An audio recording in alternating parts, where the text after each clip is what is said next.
آج ہم بات کر رہے ہیں عمران خان پاکستان تحریک انصاف کے چیئرمین اور سابق وزیر اعظم سے متعلق آج 2 مقدمات کی. عمران خان کے آج ڈسٹرکٹ اینڈ سیشنز کورٹ میں مقدمات تھے جن دونوں ہی مقدمات میں ان کے وکلاء نے حاضری سے استثناء کی درخواستیں دائر کی تھیں جو کہ دونوں ہی مسترد ہو گئی ہیں. ان میں سے ایک کیس توشہ خانہ کیس سے متعلق ہے جہاں عمران خان پہ فرد جرم عائد کرنی تھی اور ان کے ناقابل ضمانت وارنٹ گرفتاری جاری ہو چکے تھے, جبکہ دوسرا کیس جو ہے وہ جج زیبا چودھری سے متعلق جو عمران خان نے ان کو دھمکی آمیز الفاظ استعمال کیے تھے ایک جلسے کے دوران. اس کیس میں بھی ان کی جو حاضری سے استثناء کی درخواست ہے وہ مسترد کی گئی ہے اور اس کیس میں عدالت نے ناقابل ضمانت وارنٹ گرفتاری جاری کیے ہیں.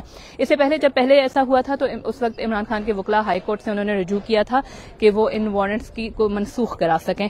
ابھی عمران خان کے پاس کیا آپشنز ہیں اس بارے میں بات کرنے کے لیے ہمارے ساتھ سینئر لائر موجود ہیں شاہ خاور. ہم ان سے بات کرتے ہیں. سر مجھے یہ بتائیں کہ ابھی عمران خان کے پاس کیا آپشنز موجود ہیں؟ کیا ان کی ٹیم دوبارہ ہائی کورٹ کو اپروچ کرے گی؟ اسلام آباد ہائی کورٹ میں, لاہور ہائی کورٹ میں لیگلی کیا آپشنز ہیں؟ جی, ایک کیس جو ابھی آپ نے بتایا وہ تو تھا توشہ خانہ والا کیس. اس میں آپ نے دیکھا ہوگا کہ جب ایک ٹرائل کورٹ نے ان کے ناقابل ضمانت جو ہے وارنٹ نکالے تھے جس کو انہوں نے اسلام آباد ہائی کورٹ میں چیلنج کیا تھا اور اسلام آباد ہائی کورٹ کے چیف جسٹس نے اس درخواست کو جو ہے نمٹایا تھا. انہوں نے گو کہ وہ جو naan bailable warrant of arrest تھے ان کو انہوں نے سسپینڈ کر دیا تھا, لیکن ساتھ ہی انہوں نے انڈرٹیکنگ بھی لی تھی عمران خان صاحب سے اور ان کے وکلاء سے بھی کہ آپ 13 تاریخ کو جو کہ آج ہے اس دن لازمی انہوں نے اس کورٹ میں پیش ہونا ہے. لیکن آج بھی وہ پیش نہیں ہوئے انڈرٹیکنگ کے باوجود بھی, اور وہاں پہ انہوں نے استثناء کی درخواست دے دی کہ آج کے لیے. تو وہ تو میں سمجھتا ہوں کہ ہائی کا حال ہو جائے گا. لیکن میں آپ کو ایک بڑی ٹیکنیکل بات بتاؤں دونوں کیسز میں. دوسرے کیس میں بھی جب کورٹ کسی کو طلب کرتی ہے کرمنل پروسیکیوشن کے لیے تو اس کے طریقہ یہ ہوتا ہے یا تو اگر وہ اریسٹ ہے تو الگ بات ہے, اگر اریسٹ نہیں ہے تو پہلے اس کو سمن کیا جاتا ہے, سمپل نوٹس میں بھی نہ آئے تو پھر bailable warrant of arrest issue ہوتا ہے. پھر بیلیبل وارنٹ آف اریسٹ بھی نہ ہو تو پھر نان بیلیبل وارنٹ ہو. اس میں مقصد جو عدالت کا ہے وہ گرفتار کرنا نہیں ہوتا, اس کی حاضری کو یقینی بنانا ہوتا ہے. میں یہ سمجھتا ہوں کہ عمران خان صاحب کے جو وکلاء ہیں ان کو کوئی اتنا زیادہ کمپلیکیٹڈ میٹر نہیں ہے. ابھی بھی وہ دونوں عدالتوں میں جو انہوں نے تاریخیں مقرر کی ہوئی ہیں اگر اس میں وہ خود پیش ہو جائیں اور ایک درخواست دے دیں کہ چونکہ میں پیش ہو گیا ہوں اور اب میری جو آپ نے جو naan bailable warrant of arrest ہے اس کو کینسل کر دیں, وہ کینسل ہو جائیں گے. یعنی اس طرح کے جو وارنٹس ہیں اس میں بھی پولیس کا کام صرف ملزم کو گرفتار کر کے عدالت میں پیش کرنا ہے, نہ کہ اس کو کہیں بند کرنا ہے. یہی ہے کیونکہ ابھی جو جسٹس عامر فاروق چیف جسٹس کی جو ججمنٹ ہے جو انہوں نے 13 تاریخ مقرر کی تھی, انہوں نے کہا تھا آپ جائیں اور اس وقت تک ہم اس کے جو نان بیلیبل وارنٹ اس کو معطل کرتے ہیں.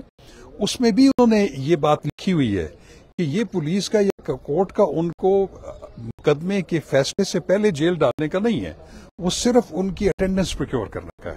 تو میں سمجھتا ہوں کہ ان کو اتنا زیادہ کمپلیکیٹ نہیں کرنا چاہیے. جہاں تک تو توشہ خانہ والا کیس ہے وہ تو چونکہ ہائی کورٹ کی ڈائریکشن کو بھی وائلیٹ کیا انہوں نے, اس میں تو وہ ہائی کورٹ اب آئیں گے تو میرے خیال ان کو انٹرٹین نہیں کیا جائے گا. لیکن وہ ابھی ان کے پاس آپشنز موجود ہیں کہ وہ ہائی کورٹ آ سکتے ہیں. بالکل دونوں کیسز میں آ سکتے ہیں, لیکن بہرحال ان کو عدالتوں کے سامنا کرنا پڑے گا, ادھر پیش ہونا پڑے گا. اور آپ نے جیسے ابھی بتایا کہ اس سے پہلے ہائی کورٹ نے یہ آرڈر کیا تھا کہ سسپینڈ کر دیا تھا نان بیلیبل وارنٹ کو, لیکن اس کے ساتھ یہ ڈائریکشن دی تھی کہ وہ 13 کو آج یعنی وہ پیش ہوں. یہ کیا کہیں یہ توہین عدالت کے زمرے میں تو نہیں آتا؟ توہین عدالت کے زمرے میں بھی آ جاتا ہے. اگر تو عمران خان صاحب نے اس میں انڈرٹیکنگ دی ہوئی ہے تو انڈرٹیکنگ کورٹ میں دینا اور اس کو وائلیٹ کرنا جو ہے وہ جو کنٹیمپٹ کا ہمارا قانون ہے اس میں ہی could be expose to the contempt proceedings. Thank you very much sir, بہت شکریہ. ہم سے شاہ خاور بات کر رہے تھے اور وہ یہی کہہ رہے تھے کہ عمران خان کی جو ٹیم ہے ان کے پاس لیگل آپشنز بہرحال اب بھی موجود ہیں کہ وہ ہائی کورٹ میں آ سکتے ہیں, وارنٹ کے خلاف وہ اپیل بھی کر سکتے ہیں. لیکن اس کے ساتھ ساتھ انہوں نے یہ بھی یاد دلایا کہ اس سے پہلے جب اپیل ہوئی تھی تو اس میں 13 کو طلب کیا گیا تھا اور سسپینڈ تو کر دیے گئے تھے, لیکن کورٹ نے یہ ڈائریکشن دی تھی کہ عمران خان 13 کو یعنی آج اس عدالت میں ضرور پیش ہوں, جو کہ آج نہیں ہوا. لیکن بہرحال لائرز کے مطابق کہ اب بھی ان کی ٹیمز کے پاس یہ آپشنز موجود ہیں, لیکن and of the day Imran Khan کو کورٹس میں ان کیسز کا سامنا بھی کرنا پڑے گا. یہ رائے ہے یہاں پر جو لیگل ایکسپرٹس ہیں ان کی, اور دوسری طرف لاہور میں عمران خان کے جو ان کے ورکرز ہیں وہ جمع ہیں, اور اس بارے میں جو بھی اپڈیٹس ہوں گی وہ آپ کو BBC اردو کے ویب سائٹ پر اور ہمارے سوشل میڈیا پیجز پر ملتی رہیں گی.